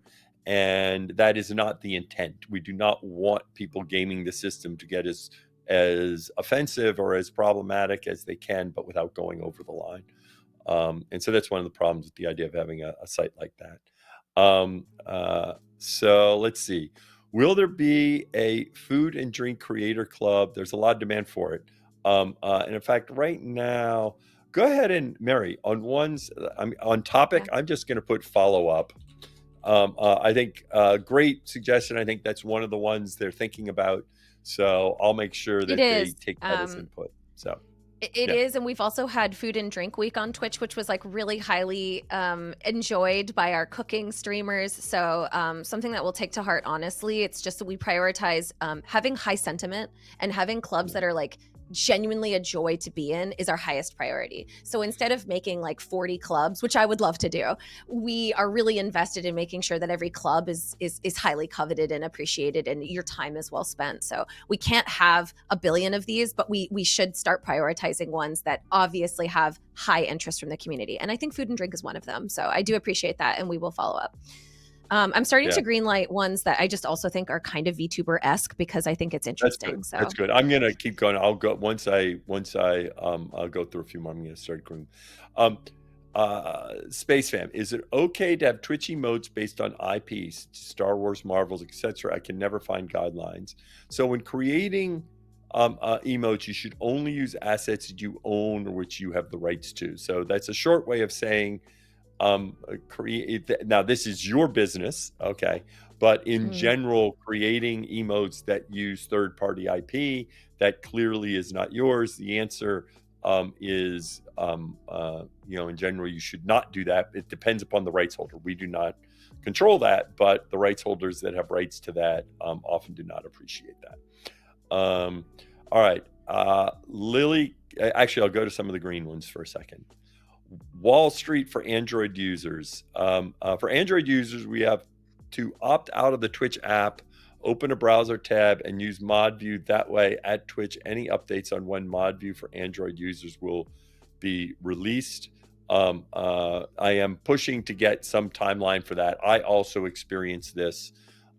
So yes, it is a pain point, and I experienced that pain point because I am an Android user. So they're working on that, and I, much like yourself, am hoping that it comes soon. And with that, I'm going to mark things gray once I go through them. So Eva wins. Can we expect some VTuber Club meetups activities at TwitchCon San Diego 2025? I think the answer is yes. Yes. And some of these things may not be because we do them, right? So we will do some things, but you should do some things too. If I can just tack on to that, we just released our call for content for TwitchCon EU. We will soon release our call for content TwitchCon San Diego. That is where we get the majority of our content and our ideas. And yes, we are so open and so welcome to having more VTuber experiences on our major glitch stage. We are open to having more meet and greets, but a lot of that just comes from that call for content. So please fill out the call for content, help us come up with good ideas. That is how we source a lot of our awesome stuff that we get at TwitchCon. So a lot of it comes back to you. But yes, we are planning on having VTubers at TwitchCon in 2025. Okay, and Bulba, why pause applications for VTubers? By the way, I don't disagree with that. In fact, I gave the team. I'll fight you, Dan. What? Let me tell you why. Yes, 100%. I know why. This is why. We do it because the onboarding experience for someone who's joining a club or a guild or any of our programs is very important. We don't want you to just be like, here's the Discord link, like good luck, buddy. We actually do them in pockets so that everybody gets formal introductions. There's time for you to meet everybody, you're answering and we a different kind of gracefully get everybody in. Mary, you're answering a different question. What? Yes, you're answering the question of why do you throttle people getting into the club, which I think makes a ton of sense. Applications too. Could you imagine if we have 500 applications, which we currently do for our Women's Guild because it's so popular, and when you apply to the Women's Guild right now, us being like, cool, we'll get to your application in 3 to 6 months. Like, that's a terrible experience. Yeah, Mary. This is such an internal conversation. I know this is great, but Mary, I will speak. Let me tell you the other experience. Let me tell you the other experience. Okay, so I agree with that, right? Okay, yeah. that you say, oh, I don't get back to me for 3 to 6 months. Okay, but there's a different experience that says you can apply. At some point, you will be able to apply. If you don't pay attention to Twitter, you won't know when that is. And then there'll be other people who get in front of you in line. Okay, so for example, if you're calling in for service, do you rather they tell you, we will call you back in an hour and a half? We'll call you back, yeah. Or would you rather they say, sorry, we can't help you. try us again later and maybe you'll get lucky, but maybe you'll just be in line. You always prefer, give me my name and it may be an hour and a half, but I'll get a call back. I think there's a definite compromise in here, because There is. what I think we both agree on is it's not a good experience to wait a forever amount of time. It's also not a good experience to not be able to get in when you're ready to get in. We currently have a backlog because these are very popular, but the reality is that we will get through that backlog, and ultimately the goal should always be that these things will be Yes. forever Yeah. open Agreed. once we get through the backlog. So give us the grace period of like, wow, we got 1,200 applications. How exciting is that? Because we just launched it. And after a year or two, we will get through those. Not two, sorry. We will get through those in a year. And then we'll be really excited to kind of keep them more perma on. So I think we're both right, Dan, and we're both really smart. Yes, there you go. And we like arguing. So there we go. All right, moving on. Okay. And by the way, this is actually a great example. Okay. Because I may have my opinions, but this isn't my decision. Okay. And so, and of course, Mary's answering in terms of the Unity guilds, which is like the creator clubs. And there may be some things where I'm like, no, we really need to do this. This is an example. It's not one of those things. It's not my job. I may share my opinion with Mary, and then I let Mary make the decision of what she thinks is best. And that is fine. And that is her job, not my job. So Mary, yeah, I'm saying in this one, I may be CEO, but Mary wins. Okay. You heard it. Clip it. Somebody clip that. All right. Snazzy Neon Koala. Would someone be able to join the VTuber community if they only VTube a few days out of the week and then use an IRL camera the other days? So great question. I'm going to give what I think would be the answer. For those people that, while we are throttling kind of people entering, I think in general we're going to be looking at folks that predominantly VTube, because we have so many people that predominantly VTube that we want to get them in. I think so right now we are looking for, you don't have to 100% VTube, but you have to have a significant portion of your VODs being VTubing. I think over time we can look at how to let people in that occasionally VTube. But right now, I think given that we have excess demand, we're going to prioritize people that predominantly VTube, but that doesn't mean 100% of the time. All right, let's keep going. I often see complaints and concerns regarding the rules and guidelines. Streamers often get banned and have little information or limited communication regarding why, which leads them to vent their communities, generating tensions. How do you guys address these situations? Good question, Frog Log Potato. And this is challenging because, first of all, sometimes go on social media and they claim we didn't give them any information and they have no idea, when in fact they do have an idea and they did get information. In fact, sometimes we have SPMs that talk to them and said, this is what happened. And then people will characterize that they have no idea why this is, and blah, blah, blah. When in fact they do have an idea, or they should have a pretty good idea. Now, sometimes it is the case that that they are struggling as to what this is about. And I think that's an area that we're working on. We're going to talk about that in the letter coming up, about providing you more specific information so you have a better idea of, this is what I did. I should avoid doing that in the future. Okay. So that way it doesn't happen. I think this is particularly challenging when you have to file an appeal and you don't even know what you did wrong, and yet you're appealing something. They're like, well, I don't know what you did wrong. So I do think that is a shortcoming where we would like to provide you clips of what exactly you may have done wrong. But be aware that sometimes when people are claiming they have no idea, they actually do have an idea, which is one of the challenges, because sometimes folks will reach out to me and, I'm like, oh my gosh. And then as I dig in, I'm like, well, they were being a little disingenuous. But it is an area we're working on, because I do think we have to provide more concrete information so you can avoid doing that in the future. SpaceFam972, any plans to make smaller, more often, but more local Twitch events in the UK, or any of those who can attend Twitch on to be part of it? We love smaller, more local events. That's one reason Mary is responsible for the meetup program, which does this. And I think we're always looking for things besides just a big TwitchCon, and ways to get communities together. And I encourage people to also do these on their own. One thing, we have the partner Discord. One of the things that it hasn't been used a lot so far is people using their location to create events for other local partners that are getting together, right? Oh, let's have some tea or something like that. So sometimes this is us planning it, but meetups is a good example where we support them, but these are completely independent folks that work hard. So a lot of this is us providing forums that then allow you to self-form. Please go to meetups.twitch.tv to find a local meetup in your area that's all based on location. You can find other streamers, community members. A lot of these are just straight up gamers, and they just meet to find other people that like want to play, they just want to talk about like Dragon Ball with someone, or they want to be able to like play Borderlands with other people. So like go to these meetups.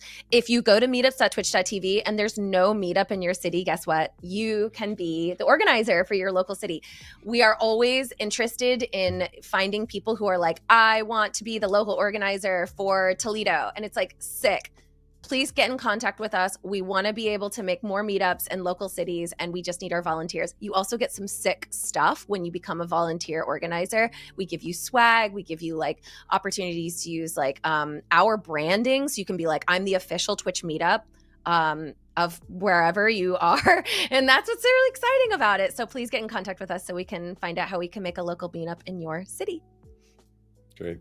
All right. And I was going because I'm going to use an example here. They said, could you please bring more variety of content on the front page? I don't want to just see partners everywhere. This is interesting because we do strive for a ton of variety on the front page and all of our category pages. And in fact, it's not just partners at all. Now, I'll have a few comments here as I encourage people to look around. First of all, one question is, how do you have categories sorted on your site? Okay. Sometimes you can sort it recommended for you or high to low. Okay. If it's high to low, then you are going to see mostly big streamers because it's high to low. If I use me as an example, I like watching music streamers. I just sorted my music category in terms of music streamers. The first one has 42 viewers, the second one 34, the third one 13. Then I have one with 169, then 39, then 46. Okay, then 19. Okay, and that's because of the things I watch. Okay, and the algorithm's trying to find me new stuff, and they find me a lot of streamers of a lot of different sizes. In contrast, if I sort it high to low, okay, then I see 378, 374, 244, and those are probably mostly partners. Okay, in other words, as they, but we do a lot to try, and our algorithms do not have any bias towards partners in terms of our recommendations.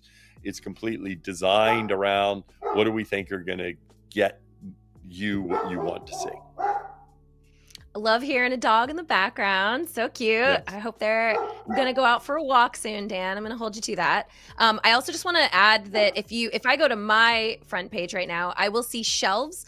This is kind of insider terminology, but it's anytime you see like a horizontal line that we give some kind of name to. And a lot of times those shelves will be designated for a wide variety of creator, not all partner. And I'll give you some examples. One is recommended smaller communities. That is very specifically for growing creators that have not yet hit that partner achievement. If you check out any for our Unity groups, Together for Legendary Women, our Twitch Unity guilds, and the co-working collectives, those are our clubs. That is all people that can be affiliate. You do need to meet the minimum requirements to join those guilds and clubs, but that's another really good reason that you should be joining these clubs and these guilds, because we absolutely want to support growing smaller communities.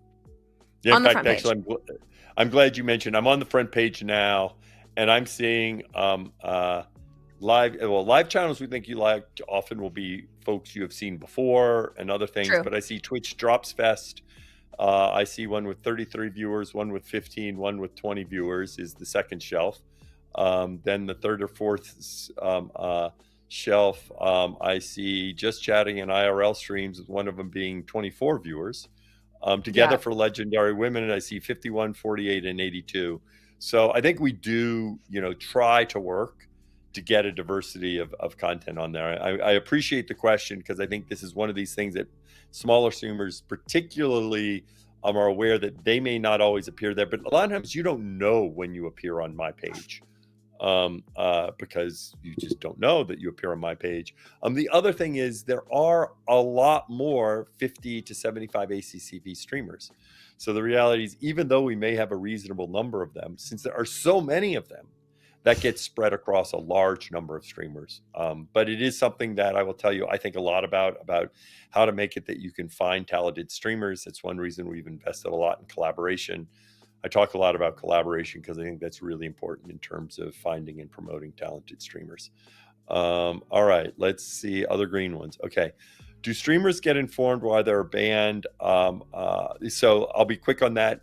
They do find the reason they're banned. As I said earlier, we're working to maybe provide clips or other things to give them additional information. But they are informed of what the policy that they're banned for. Does this imply that a streamer's attire may scrutinize differently based on what category they're streaming in? I think this is an earlier statement, and the clear statement is we do have a different attire policy if you are pool or hot tub, and then you need to be in the category. So it's scrutinized differently. There is a different policy when you are near a pool or a hot tub, and you're in that category. All right, leaning towards. Okay, let me keep going here. When are you going to add more tools for mobile for mods? I think this is, and I know this goes back to the question above. I think the big question is for Android, and very much would like to see mod view on Android. When do we get the announced feature of knowing why streamers got banned with the VOD stamps? I don't think we're going to go out and be publicly saying why this streamer got banned. We want to communicate to the streamer why they got banned, but that's their information and not something that we would or need to talk publicly about it. Let's see. I'm going to keep jumping on some other ones here, because let's see. We've got 13 minutes or 12 minutes or whatever. We'll probably wrap up in like 5, but go ahead. Yeah, okay, that as sounds many. good. We got to get out of here in about 5 minutes. Okay, let me just keep going. Okay.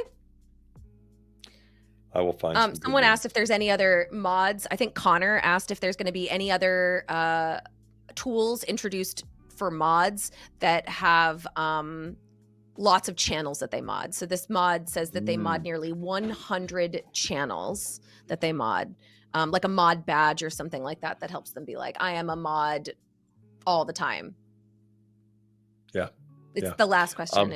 Good question. Yeah, I see it, and that's a good idea. We're always investing in our mod tools, and so I don't know exactly how there, but because I do believe it's important to be honest here. I think right now it is probably the case that our bigger pressure is to just in general make our mod tools better, and the people that may mod 100 channel is a smaller percentage of our moderators.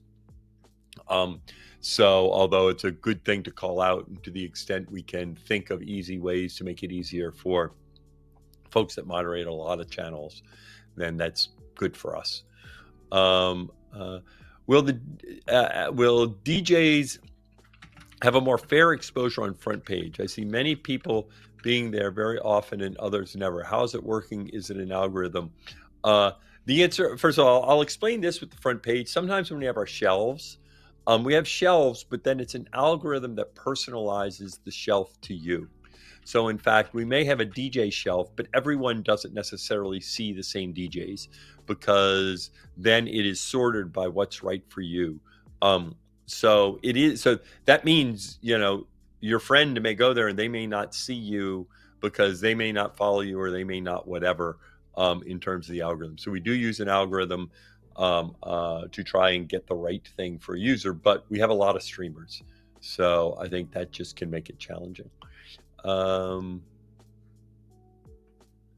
Let's see. Let me see if other one.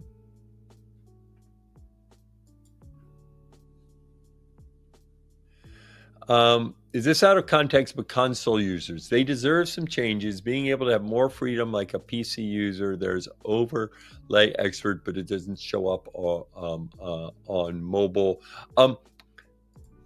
I think there's one thing about being a console streamer. There's capabilities to do console streaming, although that is not the bulk of where our streamers come from, is in terms of console, especially streaming directly from a console. So I always like to be able to say, oh yeah, we'd like to do everything for everybody.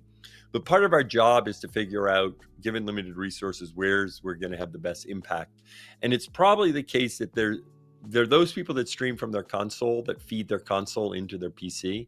And there are those folks that stream natively from their console. The folks that stream natively from our console is a tiny fraction of our creators. So it's probably the case that we're not going to be investing heavily in. Also, we don't control a lot of times the console because it's much more limited in what you can do versus on a PC. Let's see. Coleman asked just a simple one. Any updates to enhanced broadcasting? Do we have any updates? So we are, I think we announced before that we're still working on when we're going to get 2K out along with enhanced broadcasting. The other thing we've talked about, which we will talk more about in the open letter, is adding vertical video into enhanced broadcasting. And the big work there is making it so that you can provide us both vertical and landscape video. And then when someone is holding their phone this way, they're watching the vertical video, holding their phone this way, they're watching the landscape video. And that all will be part of enhanced broadcasting. So that's coming later this year, which I think will, so both 2K and then vertical video are both things that we're working on. So why don't I do this? Because now I'll pick one, and I think this is a good one earlier. Let's see. I asked this earlier, but without the ask command. Is there a Twitch-based starting streaming channel or a set of VODs that newbies can use to go to? Okay. So why don't I start for those people that, I want to try out streaming. What do I do? Which is one of the most common questions for this. First of all, we do have a lot of collateral in our creator camp, which Mary can talk about, and you can go to Creator Camp and you can find a lot of collateral to help a newbie. So one answer is go to Twitch Creator Camp. But I don't want to just send you to Twitch Creator Camp. There are good YouTube videos that a lot of creators have made. And in fact, with Creator Camp, a lot of times we work with creators to try and get the right content out there. And the reality, this whole search thing, folks have worked on it for quite some time, it turns out. And even Gemini, I'd be curious now to say, how can I get started on Twitch? And I'm curious what Gemini would tell me, because I'm surprised at how often Gemini gets it pretty good. So what I would encourage you as you think about starting on Twitch, a few things. First of all, streaming regularly is critical. If you just want to do it willy-nilly whenever you want, you need to kind of create a pattern of when you stream. Monday, Wednesday, Thursday, 7 to 10. And I know when I started streaming, I was like, every Wednesday night I'm going to stream. Then after I was doing it more regularly, I actually started moving a little away from my regular schedule because of all this other stuff I had to do. But it was really useful to have a schedule at the beginning, and I strongly encourage you to have a schedule. Number 2, spend time on other people's channels. I think one of the challenges of getting started on Twitch is people like, I want to stream on Twitch. I'm like, do you spend a lot of time watching other people's channels? No, I don't have time for that, but I want to stream. First of all, it's tough to kind of figure out what works on Twitch or not. I don't think there are any TikTokers that create TikTok videos that don't watch TikTok videos, that don't use the app. And I don't think there are any YouTubers that have success as a YouTuber that never watch a YouTube video. So watch some Twitch streamers. Number 2, be part of the communities. The magic of Twitch and of live streaming is the community.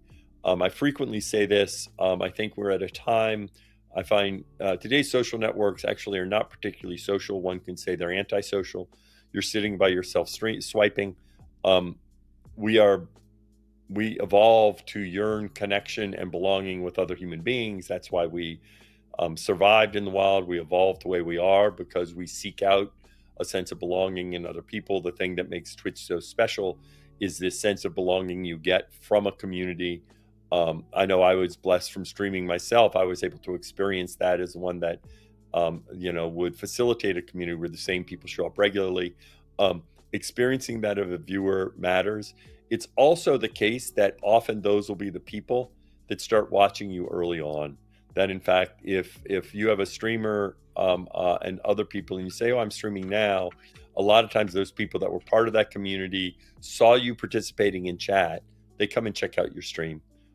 So spend time on Twitch channels and chat, because that's how other people get to know you in chat.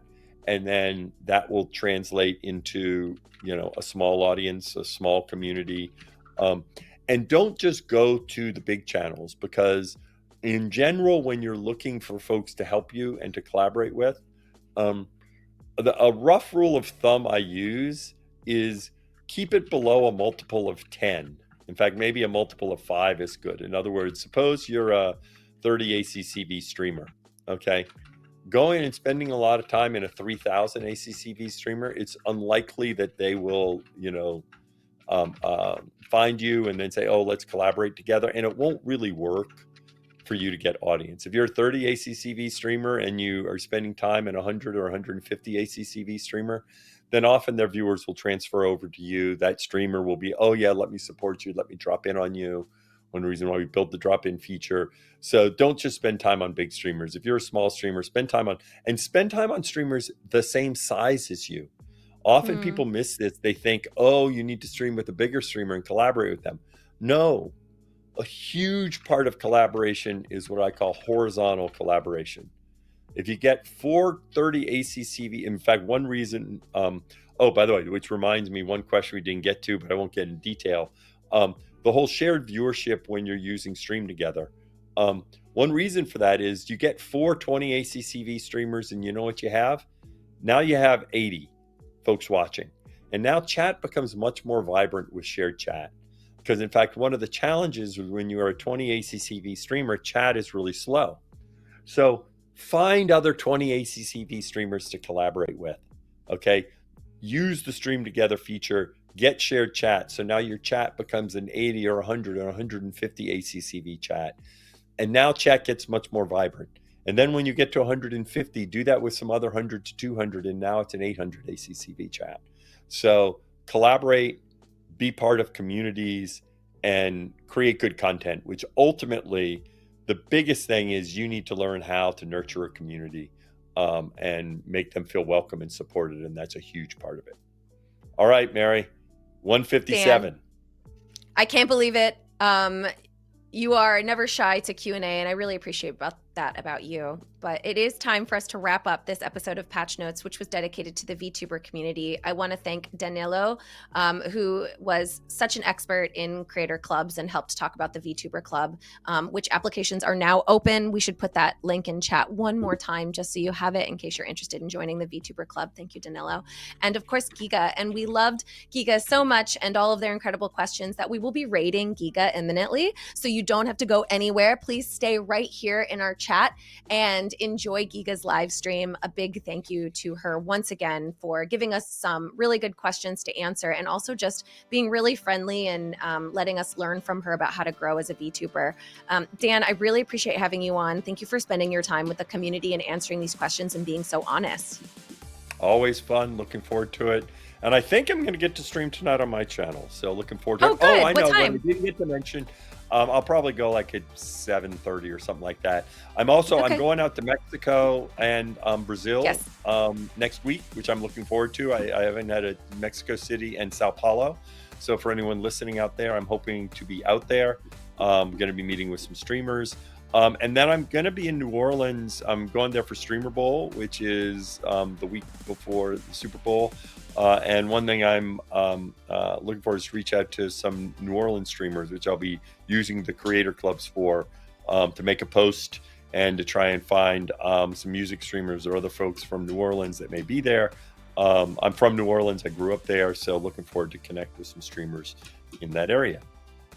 That's wonderful. All right. Thanks, Another all. reason to join the clubs. Thank you so much for joining us on this episode of Patch Notes. We will be back. Please follow /Twitch so you can join us for our next stream, which I believe will be Twitch Public Access at the end of the month. It tells you all the community stuff that we're up to over the next month. And until the next Patch Notes, we will see you around. Have a great day, and thanks for watching.